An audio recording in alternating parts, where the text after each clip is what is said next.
Alright, good morning everyone. Well, it's morning for me anyway.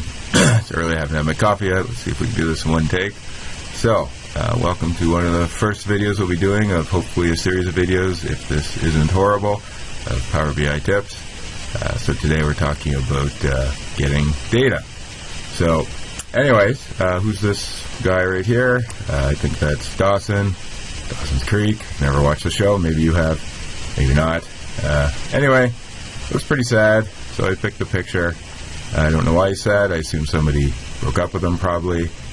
Pacey, does that make sense? I don't know who Pacey is, but I know Pacey was on Dawson's Creek. Anyway, let's say Pacey broke up with Dawson. First world problems. So yeah, let's give him a real problem. Dawson needs to find his data. Doesn't know how to get it. Let's show him how to get it. Power BI. So, you have Power BI open. Whenever you want to get data, that's usually your first step, unless you're working with a file that you already have your data loaded, which you'd see over here to the right. First step is you always click Get Data. So in this video, I'm going to show you how to get data, 3 sources: Excel, SQL Server, and SQL Server Analysis Services, so cubes, like FRS. So the first one we'll do is Excel.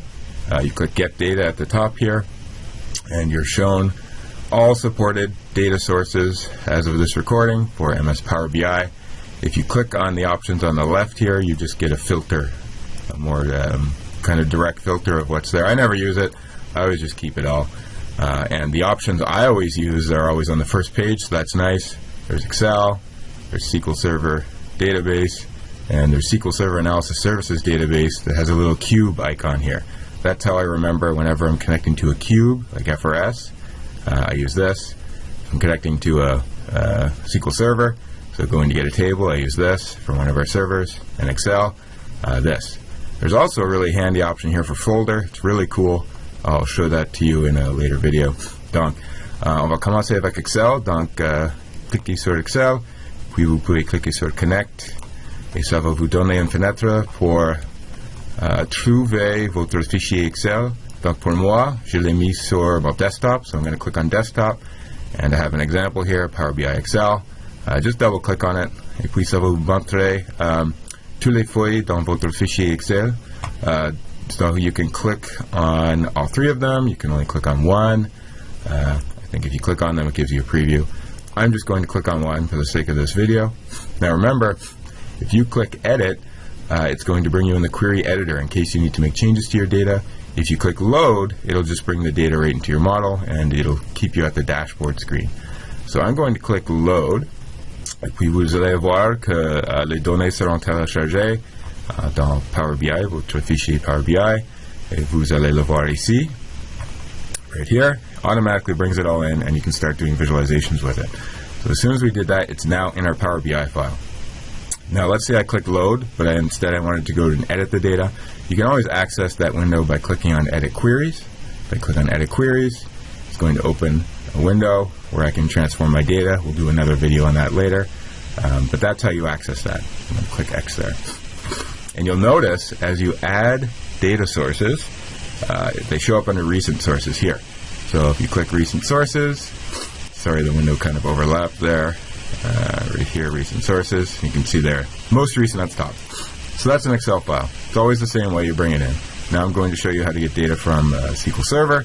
A lot of us don't have access yet, but I'm hopeful we get access soon. So again, you click Get Data, and you select SQL Server Database, and then you select Connect. You specify the server name. For us in finance, until this changes, in a few years maybe, it's always FLV3SQL1. That is the production server where all of our finance information is stored. You can enter the database name. That's optional. If you knew you wanted to connect to RTMS right away, for example, you can enter that. But I'm going to leave it blank, and then it shows you everything you have access to. Now you can click Import or Direct Query. You remember from our sessions, I always recommend for us Import, because if you do Direct Query, every time you do anything in the visualization, it goes back and fetches the data dynamically from the server. That's beneficial if you need live, instantaneous information, but usually we're looking at stuff that's a day late, especially if we're connected to FRS. So import's fine. You'll also notice Direct Query, I can't even click on it now. Power BI currently only supports Direct Query with one data source. So you'll notice I already brought in an Excel file, that's one data source, and this is a second data source, so the option is disabled anyway. So I'm going to click OK. As soon as I click OK, it gives me it shows me what I have access to. So you would automatically see everything you have access to. So I'm going to go down here and choose the database that I want. You can do multiple at a time if you like. I'm just going to show you one. I click RTMS, the little arrow there, and here are all the tables in RTMS. We've gone through some of these. I click the one I want. It will show me a preview on the right. And same as before, I can edit it or I can load it. Right now I'm just going to click load. As soon as I do that, Power BI is going to start fetching the data from the server.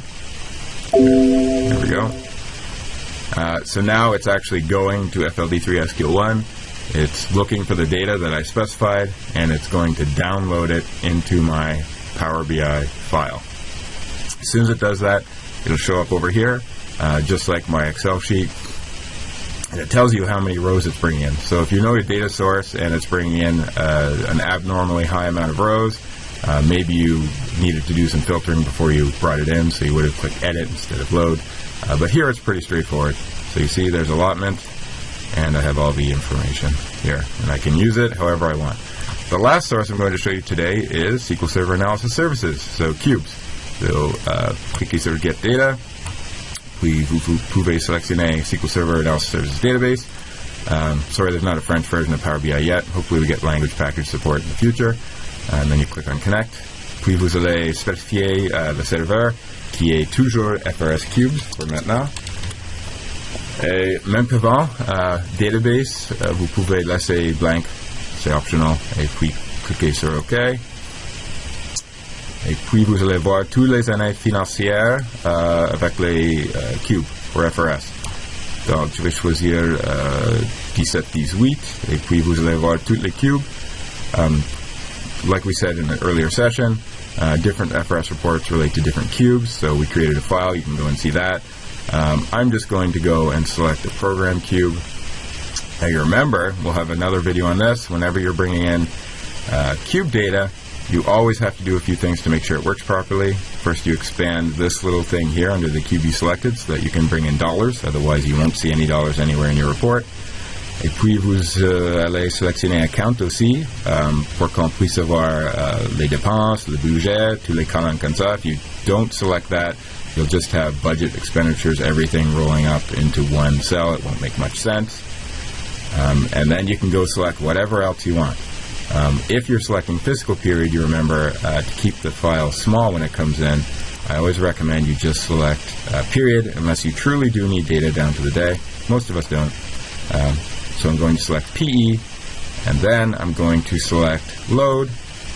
As soon as I do that, juste comme avant, ça va télécharger les données, et on va le voir ici. Oh, that was very fast. So that's good. I didn't take in much, so it was very fast. And again, as I bring in my data, on va le voir ici sur recent sources, most recent at the top, and everything is perfect. And then you can do whatever you want with those three sources. Donc on a vu comment importer l'information d'Excel ici, puis SQL Servers database, so a table from database right here, and then an FRS cube here. So that's all I wanted to show you today. So go back to Buddy Dawson here. He now has his data, right? So, I think he's pretty happy. Let's give him a big red smile. There you go. You're not sad anymore. You're a little bit happy. You get all your fun data. Yeah, so that's it. Anyway, thanks for watching. Next tip will probably focus on transforming data. We'll see. Anyway, hope you get some use out of this. Thanks.